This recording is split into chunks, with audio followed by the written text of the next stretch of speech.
Washington, D.C., May 8, 2018. It's very difficult to determine when, how and why human language began. While fossil primates provide important clues about human evolution, the sounds they made and the soft tissue involved in making those sounds weren't preserved. But chimpanzees, one of our closest living relatives, provide important points of comparison for inferring the sorts of sounds our early ancestors may have made.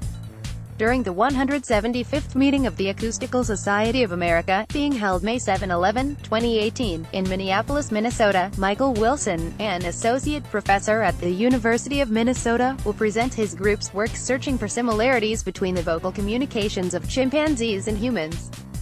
Chimpanzees give a range of different calls: hoots, pant grunts, pant barks, rough grunts, nest grunts, alarm barks, Y barks, WRAAS, screams, copulation screams, and soft panting play sounds, aka laughter, Wilson said. Many of these calls grade into one another, and it can be difficult to categorize particular examples of some calls. Wilson's group works with new and archival recordings of chimpanzees from Gombe National Park in Tanzania, the site where Jane Goodall, renowned primatologist and anthropologist, began the first long-term field study of chimpanzees. When Jane gives public talks, she often begins by giving a pant hoot, a loud call that begins with an introduction, followed by a build-up, a climax and a letdown. Much of the work on chimpanzee vocalizations has focused on pant hoots because they're loud, conspicuous, and seem to be important, Wilson said. For their work, Wilson's group records calls from chimpanzees at Gombe using handheld directional microphones and digital recorders. And, until recently, they applied simple statistical models, such as principal components analysis, to small sets of features like the duration of different call components, fundamental frequency, and frequency range. More recently, my student Nisarg Desai has adapted techniques from speech technology, such as machine learning models, to better categorize calls, Wilson said. Chimpanzee vocal communication is also interesting because it raises questions about the evolution of signaling and social behavior, Wilson said. Do chimpanzee pant hoots inform other chimpanzees about good food patches, signal community membership, or individual identity, body size, or health? The group's findings so far suggest that chimpanzee vocalizations resemble human language less than you'd expect. For example, Wilson's student Lisa O'Brien studied food-associated rough grunt calls at Gombe and in a group of captive chimpanzees in Texas. In contrast to some previous studies, which reported that rough grunts vary acoustically in ways that could inform other chimpanzees about food quality, she found that within rough grunt sequences to a given food type, chimpanzees produce a range of rough grunt variants, suggesting there is no consistent match between acoustic features and food quality, Wilson said. And, it turns out, chimpanzee vocal communication isn't particularly language-like, Wilson said. This is surprising, given that chimpanzees resemble us in so many other ways. But it seems that the key events in language evolution occurred well after the divergence of the chimpanzee and hominin primate lineages. In this case, language likely evolved due to uniquely human circumstances. CDT, May 8, 2018, in room Nicolette D1 at the Hyatt Regency Minneapolis.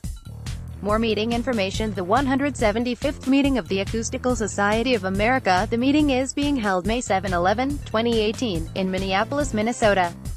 Useful links: main meeting website, http://acousticalsociety.org/asa-meetings/technical program, http://acousticalsociety.org/program-of-175th-meeting-of-acoustical-society-of-america/meeting, hotel site, http://acousticalsociety.org/asa-meetings/press room, http://acoustics.org/world-wide-press-room/worldwide press room. In the coming weeks, ASA's Worldwide Press Room will be updated with additional tips on dozens of newsworthy stories and with lay language papers, which are 300 to 500-word summaries of presentations written by scientists for a general audience and accompanied by photos, audio and video.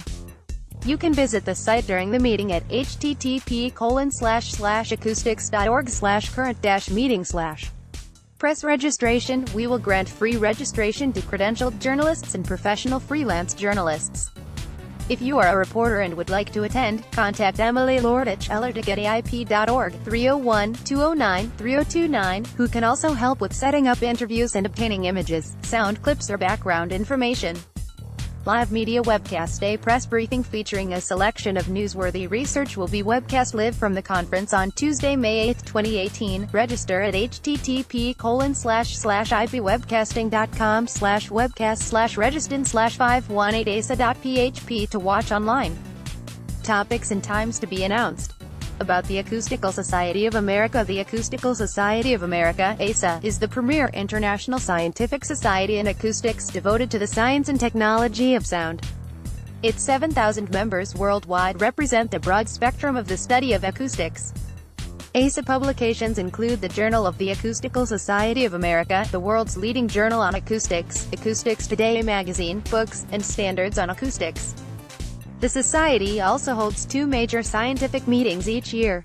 For more information about ASA, visit our website at http://www.acousticalsociety.org. Disclaimer: AAAS and Eureka Alert are not responsible for the accuracy of news releases posted to Eureka Alert by contributing institutions or for the use of any information through the Eureka Alert system.